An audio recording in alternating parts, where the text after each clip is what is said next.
सुप्रभात बच्चों। तो चलिए आज हम क्लास 7 का हिंदी ग्रामर पढ़ाने जा रहे हैं। चैप्टर है वर्ण विचार। तो पहला है वर्ण, वह छोटी सी छोटी ध्वनि जिसके और टुकड़े नहीं किए जा सकते, वो वर्ण कहलाते हैं। जैसा कि देखिए, मानव मुख से निकलने वाली ध्वनियों का लिखित रूप वर्ण कहलाता है। किसी भी भाषा को जब हम पढ़ते हैं, लिखते हैं तथा समझते हैं तो सबसे पहले वर्णों के विषय में जानना अत्यंत आवश्यक है। मनुष्य जब बोलता है तो उसके मुख से क्या होता है, अनेक ध्वनियाँ निकलती है।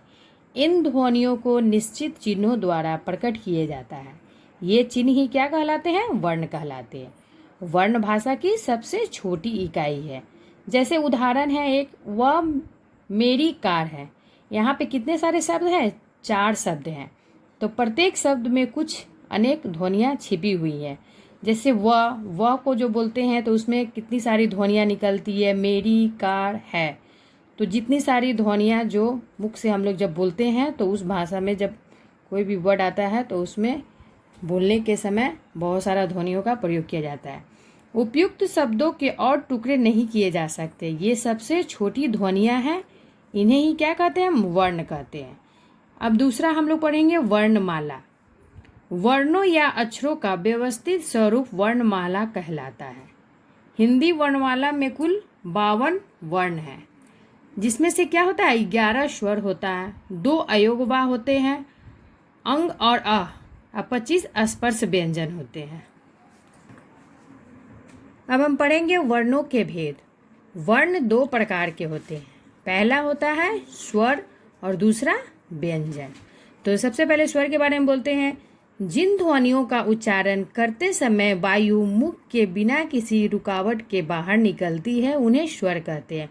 जब भी हम लोग मुख के समय जब कुछ बोलते हैं तो कोई भी रुकावट उस समय नहीं आती है तो वो स्वर कहलाता है। हिंदी भाषा में जैसा कि पहले बताए थे 11 स्वर होते हैं, अ से औ तक। अब हम पढ़ेंगे स्वर के भेद। उच्चारण के आधार पर स्वर 3 प्रकार के होते हैं। पहला ह्रस्व स्वर, दूसरा दीर्घ स्वर और तीसरा प्लुत स्वर। तो ह्रस्व स्वर के बारे में जानेंगे। जिन स्वरों का उच्चारण सबसे कम समय में होता है, मतलब कोई भी ध्वनि को अगर अक्षर को हम लोग बोलते हैं तो उसको उस बीच में बहुत कम समय लगता है तो उन्हें ह्रस्व स्वर कहते हैं और इनको मूल स्वर भी कहा जाता है। ये संख्या में 4 होते हैं, अ, छोटी, छोटा ऊ और री। तो अ को सबसे पहले जब बोलेंगे तो हम लोग तुरंत ही बोल देते अ, इसमें बहुत कम समय का प्रयोग किया जाता है। दूसरा है दीर्घ स्वर। जिन स्वरों के उच्चारण में मूल स्वर से दुगुना समय लगता है उन्हें दीर्घ स्वर कहते हैं। ये संख्या में 7 होते हैं। आ, बड़ी, बड़ऊ, ए, ऐ, ओ, औ। ये जो 7 क्या है, मूल स्वर है, इसमें दुगुना समय लगता है। जैसे हम लोग बोलते हैं आ, तो आ बोलने में समय लगता है। तीसरा है प्लुत स्वर।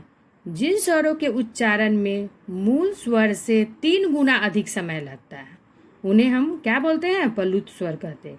इसका प्रयोग प्रायः किसी को पुकारने के लिए किया जाता है, जैसे ओम। तो देख रहे हैं कि ओम बोल रहे हैं तो हमको क्या हो रहा है, दुगुना समय लगता है और दुगुना से ज़्यादा भी उसमें 3 गुना का समय लग जाता है। तो वो क्या कहलाता है, प्लुत स्वर। तो पहला क्वेश्चन है आपका, वर्ण किसे कहते हैं, और दूसरा है वर्णमाला किसे कहते हैं। तीसरा क्वेश्चन है वर्ण के कितने भेद होते हैं, जो कि 2 भेद होते हैं, पहला स्वर और दूसरा व्यंजन। तो पहला लिखिएगा स्वर किसे कहते हैं, उस दूसरा स्वर के कितने भेद होते हैं। तो उच्चारण के आधार पर स्वर कितने प्रकार के होते हैं, तो नाम लिखिएगा ह्रस्व, दीर्घ और प्लुत स्वर, और तीनों का डिफिनेशन लिखना है कॉपी में। ये आप लोग का होमवर्क है। धन्यवाद।